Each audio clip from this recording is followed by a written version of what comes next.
2025 is going to be a season of surprises in many aspects, but one of the most important ones is the rule changes that will apply to the grid. There are 7 new rules that we're going to see in the new season, and on top of the most controversial one, the flexi-front wings, the drivers will also see change in behaviour on the radio and potential bans on the communication appearing on the horizon as well. With all this in mind, what should we expect from the 2025 season's new changes, and more importantly, are they leading the sport in the right direction? Let's start with the rule that brought so much controversy last year in Singapore, the fastest lap point. Ricciardo taking it away from Norris meant that he effectively gave Verstappen a slight edge in the championship fight, but the fear was that teams like Red Bull, Mercedes and Ferrari, who all have sister teams in the lower brackets of the field, could utilise their cars in order to strip points away from their competitors. Sometimes a point could be enough to decide the championship fight, but Formula One made sure that this won't be a problem headed into the 2025 season, as the rule of the fastest lap point has been scrapped after being implemented in 2019. Of course, the mandatory rule was to finish in the top 10 to be able to actually earn this point in the championship, but now the strategy around it is going in vain. The changes won't be implemented regarding the rest of the points delivery in the race and in the sprint, as the top 10 and the top 8 drivers respectively will receive the same amount of points they did as last year. A very important rule that needs to be introduced is the driver cooling system, or more precisely the ability of the race director to call a heat hazard if he deems it to be necessary. If a weather forecast predicts temperatures over 31 degrees, a heat hazard can be declared, which would automatically mandate the teams to fit a cooling system in the cars. Of course, this would result in increasing the weight of the car, which is the exact opposite of what the drivers and the teams would want to do. But since all of the cars on the grid will be equipped with it, it's not something that would really benefit one team over the rest of the grid. This is leading us to what is called the increased weight limit rule, with 2 different limits applied. Additional 2 kilos for the practice sessions, qualifying and sprint qualifying, and a total of 5 kilos extra weight for the sprint race or the Grand Prix itself. What this is aimed to do is allow the teams to fit the base system to ease the workloads, but without needing to fill it with cooling fluid, because it's not considered necessary to mandate use of the system in a practice or qualifying type session due to the fact that they are from a shorter span nature. In order for you to understand this better, we'd have to explain what a driver cooling system does in the first place, and according to the definition, it's defined as a system the sole purpose of which is to provide additional cooling for the driver. This is set to be delivered in the form of a fireproof shirt that allows a fluid to be pumped around a series of tubes, and it also includes a pump, plumbing and a thermal store to generate the cooling, or more precisely an ice block. Another very important change is the amount of testing that the drivers can do under the TPC regulations. This has been very popular with Ferrari over the past couple of weeks because they've maximised it with cars like the SF23 and the SF24 with Lewis Hamilton. But now F1 wants to make sure that the rule itself will have limits. 1 year ago, a tweak was implemented that allowed the teams to use components that had run during a race weekend at least once, but this time the changes will be connected to the drivers who will be behind the wheel. Although the rule of the teams carrying up to a maximum of 20 days of TPC running in any given calendar year,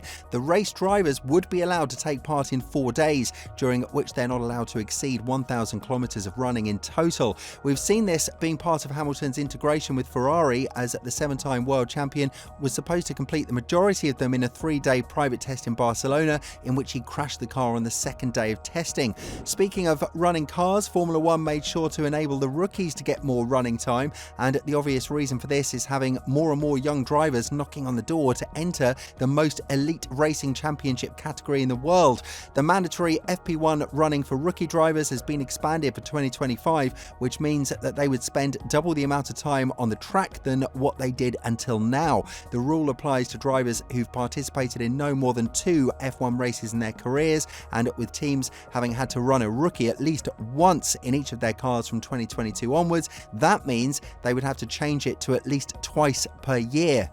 With 6 rookies entering the sport in 2025, Formula One believes that there are many drivers out there who have a lot to show to the fans, but are not given enough opportunities. So this is the first step in the right direction. Whether or not a young talent will emerge from the shadows thanks to this rule, time will tell. But to say that Formula One is already looking ahead of its future is definitely a strong statement that we can very much stand behind and agree with. And don't worry, we haven't forgotten about the biggest controversy in the Formula One world, the wing deflection deflections. The restrictions on the DRS designs and the wing deflections have been increased and tightened up by the FIA, which is not what teams like Ferrari and Red Bull had hoped for. For example, the main changes on the DRS have been focused on defining the state of deployment and restriction to only two positions, closed and open. Of course, the primary reason for this was the mini DRS loophole that McLaren created, and it only took to Baku for this trick to be revealed and further investigated by the governing body. But it looks like the focus will be more on the flexibility of the front wings in the upcoming campaign.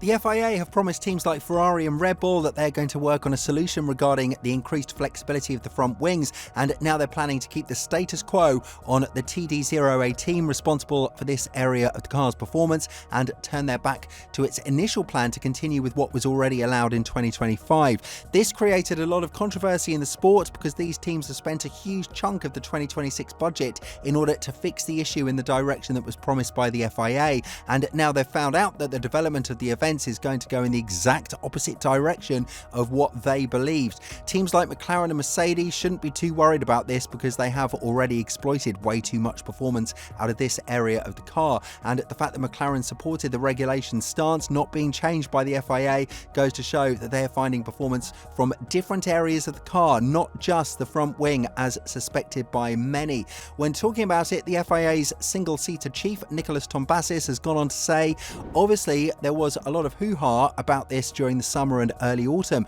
We have made it quite clear to teams since 2022 at least that we were not planning to introduce any further tests on the front wing, and we stuck to that. There are some other minor rule changes that will also see the daylight in 2025, such as the qualifying classifications as well as the mule car test. The first one has arisen from 2024's Interlagos GP, where the qualifying process was not possible due to the excessive weather conditions, and now the regulations state that as long as the stewards accept that a qualifying session can't take place, the grid for the race will be defined based on the driver's championship classification. This will be applied for the sprint qualifying sessions as well if they were to be abandoned by a bad weather forecast. The way a qualifying classification will be reached in the event of multiple drivers failing to set time in Q2 or Q3 or SQ2 or SQ3 has also been addressed by the FIA. While the drivers will continue to be ordered based on whether they've started the flying lap ahead of those who left the pits to make an attempt, if there are any drivers who don't see a lap time and can't be separated by those metrics, then the order from the previous segment of the session will be used. To simplify this, if two drivers start the qualifying laps in Q3 but fail to complete them in Q3 due to a red flag and don't set a time, they will be classified based on who was faster in comparison from the previous qualifying session, Q2. The mule car tyre test is also something that will see its implementation in 2025, as at the end of the year, with the young driver test being run as usual, the second car would have to be a mule one adapted for the purpose of testing the 2026 tyres. These tyres will be much different compared to the 2025 Pirelli ones, and the expected performance characteristics of the 2026 regulated cars will also change, so teams can use either the 2025 car to gather data or any of the other cars falling under the TPC rules. With all this in mind, what do you think about all of the changes ahead for the 2025 season? Let us know in the comments below, and if you're interested in Mercedes' latest development of events that puts them in the championship fight in 2025, make sure to check out the video that's appearing on your screen right now.